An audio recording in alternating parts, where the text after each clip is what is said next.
Ground reality है क्या? Ground reality ये है, देखिए जैसे टीचर्स आपका बहुत सारे परेशान भी रहे, जैसे मैं अभी आपको उसी क्वेश्चन पे आता हूँ जो आपने मुझसे स्टार्टिंग में पूछा था कि टीचर्स बहुत ज़्यादा परेशान भी हैं। मतलब वो इसलिए परेशान हैं क्योंकि as an community, as an हम जो फेस वैल्यू आपका बनकर बैठे हुए हैं, जो बच्चों को आज पढ़ा रहे हैं, जो यूट्यूब के माध्यम से छोटा से छोटा टीचर आपका जो है बच्चे को कुछ ना कुछ कॉन्ट्रीब्यूट करने की तरफ जा रहा है, उसको ये लगता है कि यार अब जैसे एक अभी स्टेटमेंट बहुत निकल कर आया था, मैं सॉरी इसमें इंटरप्ट कर रहा हूँ आपको, कि टीचर यूट्यूब वाले 2 कौड़ी के हैं। अब वो कौड़ी जानना ना पहचानना, आजकल कोई भी टीचर अगर वहाँ पे बैठ के पढ़ा रहा है तो मुझे ऐसा लगता है कि उसके पास कुछ तो नॉलेज होगी, जो वो आया है पढ़ाने उसके पास कुछ तो आपका लेकर ज़रूर आया होगा वो। तो सीजेपी आपका एज एन बहुत अच्छे लेवल पर आई है और शायद मुझे ऐसा लगता है कि चेंजेस भी आएंगे, बट हमें ये देखना होगा कि पार्टीज़ बहुत सारी बनी भी हैं, पहले भी बहुत सारी पार्टीज़ बनी है देश के अंदर, पर वो पार्टीज़ क्या अपने मुद्दे को बहुत लंबे समय तक सस्टेन कर पाती हैं? क्या जिस मुद्दे को वो लेकर आज आए हैं उस लेवल पर वो चीज़ों को आपका करवा पाएंगे? या अब देखो इसमें एक अच्छी बात जो आपने मुझसे पूछी थी, आप बता भी रहे थे कि स्टेट टू स्टेट वो आपका क्या कर रहे हैं, ट्रैवल कर रहे हैं। अब स्टेट टू स्टेट ट्रैवल कर जा रहे हैं और स्टेट में आपका वो वहाँ पर अलग अलग जगह जाकर यूथ से मिल रहे हैं, और मीडिया में कुछ जगह ये भी दिखाया उस चीज़ के ऊपर प्रॉपर बात ही नहीं की जा रही है। मीडिया में क्या दिखाया जा रहा है कि भाई कोई और परेशानी चल रही है देश के अंदर। अच्छा, जब तक इस चीज़ के ऊपर आपका बात नहीं हुई थी और इस कंट्रोवर्सी में आपका नहीं आए थे ये कौड़ी वाली, तो तब तक मीडिया के अंदर इस बात पे कोई जायज़ ही नहीं था कि नीट पेपर लीक हुआ है या पेपर लीक के ऊपर कोई बात है, कोई उस चीज़ के ऊपर बात ही नहीं कर रहा था। तो फिर क्या हुआ, फिर धीरे धीरे कर जब ये बहुत कंट्रोवर्सी उठी, टीचर्स ने इसके ऊपर वीडियोज़ बनाई और सारी चीज़ें निकल कर आई, तब जाकर आपका उनको लगा कि यार ये सही है। अच्छा, अब सीजेपी में हो क्या रहा है ना, बहुत पढ़े लिखे लोग आ रहे हैं, पढ़े लिखे लोग आपका जब जुड़ते हैं ना देश के साथ तो मूवमेंट बहुत वायरल भी जाता है और कुछ अच्छी चीज़ें आपका उसमें ऐड होने जाती हैं। तो ये सारी चीज़ें आपका अगर मुझे देख के मैं बताऊं तो सीजेपी अपने मुद्दों को अगर लेकर सस्टेन कर पाई और लॉन्ग टर्म समय तक आपका जो है काम कर पाई, तो शायद इस देश के अंदर आपको रेवोल्यूशंस देखने को मिलेंगे। पर कुछ लोग उनको प्रोपेगेंडा से भी जोड़ रहे हैं कि भाई लेफ्टिस्ट की जो पार्टीज हैं वो ये ट्राई कर रही हैं। आपको लगता है ऐसा है या फिर जेन्युइनली उनका कंसर्न है ये वाला कि भाई पेपर्स ना हो लीक? पीयूष भाई, अगर आप इसमें देखेंगे ना, मतलब मैं आपको बताऊं कि प्रोपोगेंडा हमेशा जब भी कोई पार्टी अपोजिट में आता है इसको बहुत लंबे दूर तक नहीं ले जाते। आप अगर कभी आज देश के लिए कोई काम करने जाएंगे तो आपको बोल देंगे, और अगेंस्ट में आप काम कर दो तो बोल देंगे ये देशद्रोही है। अच्छा, इस देश में सबसे आसान काम क्या है आज के ज़माने में? ये बोल देना कि अगर कोई आपके एक पर्टिकुलर फेवरेट प्लेस पे नहीं जा रहा है या उसके साथ काम नहीं कर रहा है तो आपको देशद्रोही बोल दिया जाएगा। इस देश में जो बच्चा पढ़ रहा है, जो 11th-12th में है, उसको पाकिस्तानी बोला गया है, उसको देशद्रोही बोला गया।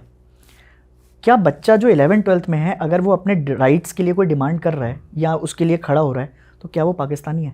बिल्कुल भी नहीं। अगर वो बच्चा आकर ये कह रहा है कि मेरा पेपर लीक ना हो, मैं घर से आपका तैयारी कर रहा हूँ, मैंने 2 साल अपना टाइम दिया है किसी चीज़ में, 2 साल यार बहुत बड़ा टाइम होता है। मतलब अगर आप देखें कि आपकी एनर्जी, आपका टाइम, सब कुछ जा रहा है और 2 साल के अंदर आप इस चीज़ पर आपका देखेंगे कि यार वो बात ही होती जा रही है और फिर वो नेगेटिव प्रेशर में काम करता हुआ जा रहा है, तो मुझे ऐसा लगता है कि यार वो बच्चा आपका बिल्कुल पीयर प्रेशर में जाता है।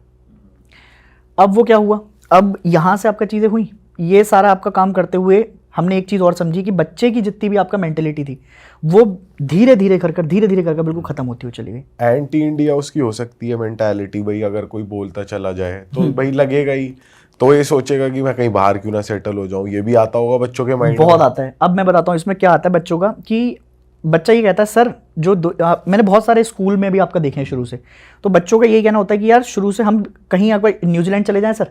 अच्छा, कनाडा बच्चा बहुत जाता है आजकल, तो कनाडा आपका देखा है ना आपने, कनाडा, न्यूजीलैंड और ऑस्ट्रेलिया, ये कुछ ऐसी जगह हैं जहाँ पर बच्चा आपका जो है माइग्रेट कर रहा है बहुत तेज़ी से, और यहाँ पर पॉपुलेशन बहुत तेज़ी से बढ़ती हुई भी जा रही है। आप देखेंगे बहुत सारे आपको वायरल वीडियोस भी आपने देखे होंगे, जैसे एक समोसे वाला बिहारी भाई एक वायरल हुए हैं बहुत ज़्यादा, है ना, बिहारी समोसे वाले। तो वो लोग क्या कर रहे हैं, उन लोगों को लगता है कि यार पढ़ भी लेंगे विदेश में जाकर, वहाँ पे कोई पूछने वाला भी नहीं है और उसके साथ साथ अपना बिजनेस भी हो जाएगा। तो बच्चा ये बोलता है, ये मतलब डेली आता है, ऐसा नहीं कि एक दिन कोई आ रहा है, डेली, मतलब कि सर इससे अच्छा तो देश छोड़ दिया जाए। पर मैं हमेशा एक बात बोलता हूँ कि यार देखो, हमें परेशानियाँ हैं, सारी चीज़ें एक तरफ चल रही हैं, एंटी प्रोपोगेंडा है, एंटी परेशानियाँ आपका सब कुछ चल रही है, पर एक चीज़ जो देश में है वो ये है कि देश सर्वोपरि है। हम गांधी के देश में रहते हैं। गांधी का देश ऐसे ही नहीं बना कि एक दिन में बन गया। हम वो लोग हैं जिन्होंने अंग्रेज़ों को आपका जो है भगा दिया था, और जब भी देश में कोई परेशानी उठी है तो उस परेशानी को धीरे धीरे कर हमने दबाया है या फिर हमने उसे ख़त्म किया है और उसके बाद हम वापस उभर कर आए हैं।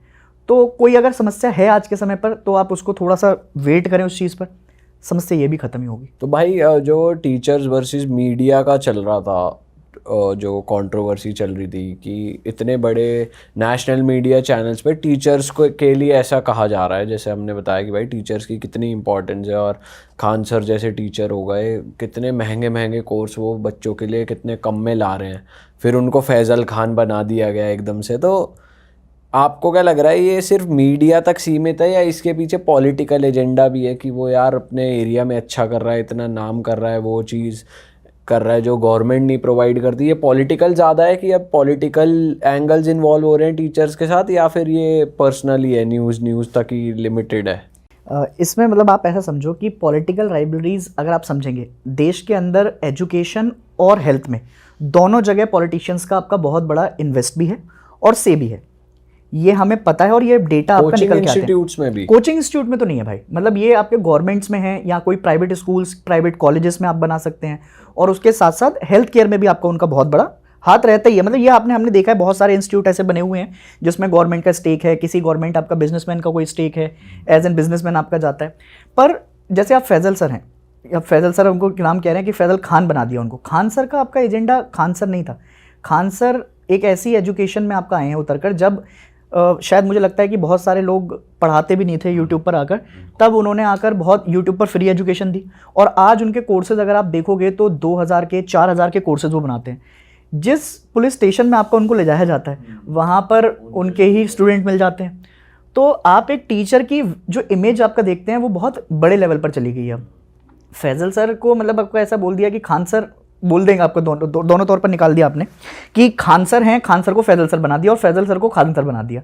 तो इंसान आजकल ना आपका जो है टीचर को टीचर ना रखकर वो ये समझ रहा है कि यार इसमें कहीं ना कहीं कोई एजेंडा दे दो, कुछ मसाला मिर्च आपका लगा रहना चाहिए। और मीडिया का आपका काम है टीआरपी लपेटना। टीआरपी में अगर उनको कहीं ना कहीं ऐसा न दे कि किसी कनेक्शन से जोड़ दिया जाए या किसी आपका रिलीजन से जोड़ दिया जाए, तब तक मज़ा कैसे आएगा। तो मैं एक और चीज़ बताता हूँ आपको भाई कि खान सर सिर्फ एक आपका टीचर ही नहीं है यार, उन्होंने देश के आपका हेल्थ केयर में और बाकी सारी चीज़ों में बहुत सपोर्ट किया है। जैसे अभी आपने देखा होगा कि वो कुछ हॉस्पिटल्स भी उन्होंने खोले हैं।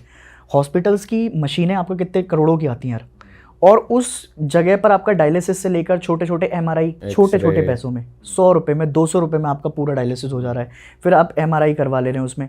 तो एज एन टीचर अगर कोई कंट्रीब्यूट कर रहा है समाज को, तो मुझे ऐसा लगता है कि यार उसके खिलाफ एजेंडा ना बनाकर उसको सपोर्ट किया जाए। पर आपको ये लगता है कि जैसे टीचर्स जो पढ़ा रहे हैं वो अपनी जॉब बढ़िया तरीके से कर रहे हैं, लेकिन टीचर जब देश के मुद्दों पे बात करने लग जाते हैं अपनी क्लासेस में, तो ये ठीक है या ये नहीं करना चाहिए, स्टिक रहना चाहिए जो उनका काम है कि पढ़ाना बच्चों को, जो नॉलेज देनी है वो दो, मतलब देश के मुद्दों पे ना बात करी जाए, ऐसा ये मतलब करना चाहिए टीचर्स को कि ना करें? ठीक है, अब इसको ऐसा समझते हैं जैसे आप मेरी क्लास में आए हैं, तो यार अगर देश के अंदर कुछ चल रहा है और मान लो बहुत वायरल है, पहले ना अखबार में आती थी चीज़ें, तो हमें बहुत ज़्यादा पता तो लगता नहीं था।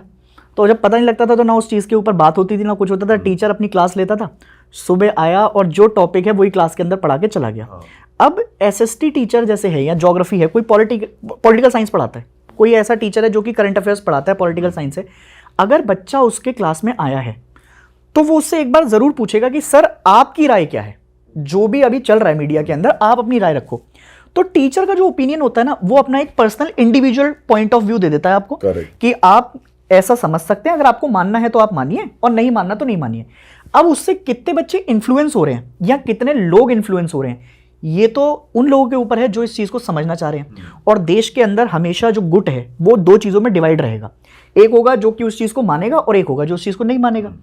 आप किसी भी चीज़ के ऊपर बात कर लीजिए, आज आप करंट अफेयर्स के ऊपर बात करेंगे, मैंने करंट अफेयर्स के ऊपर बात की, भाई ने करंट अफेयर्स के ऊपर बात की, हम तीनों अपने अलग अलग ओपिनियन दे के आते हैं, 1/3, 1/3, 1/3 तीनों में मीडिया डिस्ट्रीब्यूट हो जाएगी कि यार इनकी बात भी सही लग रही है, कुछ लोग मेरी बात से एग्री कर जाएंगे, कुछ लोग आपकी बात से एग्री कर जाएंगे। तो टीचर जो भी बता रहा है, मतलब उसका बताना क्लास में जायज़ इसलिए होता है क्योंकि वो जो भी चीज़ कर रहा है वो एक पर्टिकुलर ओपिनियन क्रिएट करना चाह रहा है। अच्छा, इसमें कई लोग ऐसे भी होते हैं, जैसे अभी मान लेते हैं हम कई टीचर आए हैं निकल कर, या कोई लोग आपका ऐसे आ गए जिन्होंने अपनी बात रखने के लिए आपका सोशल मीडिया का इस्तेमाल कर लिया कि यार मैं अपनी बात रखना चाहता हूँ, मेरा ये ओपिनियन है, तो मेरी बात आपका लोगों तक इन्फ्लुएंस हो जाए। तो अब ये लोगों के ऊपर है प्रॉपर तरीके से। अब बहुत सारे ऐसे आपका चैनल्स हैं जिसमें आपने देखा भी होगा और जो बहुत वायरल भी रहते हैं, जिनको लोग कहते हैं कि विदेशों में बैठकर आपका वो इन्फ्लुएंस करते हैं चीज़ों को, पर वो भी अपनी एक पॉइंट रख रहे हैं, उनका भी एक पॉइंट है, जायज़ है, और उस पॉइंट पर देश में आपका कैसे चीज़ें आपका ले रहे हैं लोग, वो समझ में आएगी। तो हम हमेशा ये मानते हैं कि यार अगर टीचर आपको क्लास में एक पॉइंट ऑफ व्यू दे रहा है तो वो आपको एक बैलेंस पॉइंट ऑफ व्यू दे सकता है, क्योंकि उसने जैसे पढ़ाई की है। मेरे टीचर ने मुझे जैसे समझाया होगा कि यार बैलेंस पॉइंट ऑफ व्यू है तो इसको तू ऐसा समझा दे, उसके टीचर ने उसको जैसे बताया होगा बैलेंस पॉइंट ऑफ व्यू दे दिया। अब दोनों के बीच में क्या सामंजस्य बैठ रहा है, नहीं बैठ रहा, बच्चा उसको समझना चाह रहा नहीं समझना चाह रहा, ये हमेशा आपका रहेगा। और आने वाले समय में भी एक टीचर के तौर पर हमेशा एक बच्चे को सही और गलत दोनों की परिभाषा बतानी चाहिए। ये चूज उसको करने देना चाहिए कि वो कौन सी डायरेक्शन चूज करना चाह रहा है, क्या वो सही तरफ जा रहा है, क्या वो गलत तरफ जा रहा है। अरे वाह, आपने ये वीडियो यहाँ तक देख ली भाई, तुमने हमारी मेहनत सफल कर दिया। तुम ही लोग हो असली रियल हिट। और अगर आपको बहुत मज़ा आ रहा है ऐसी क्लिप्स में, ऐसी वीडियोस में, तो फटाफट जाइए प्लेलिस्ट पे बिंज वॉच कीजिए और सारी वीडियोस देख डालो और मौज काटो। That is it. हम मिलेंगे नए पॉडकास्ट में, नए क्लिप में। Till then bye bye, see you, take care, do subscribe.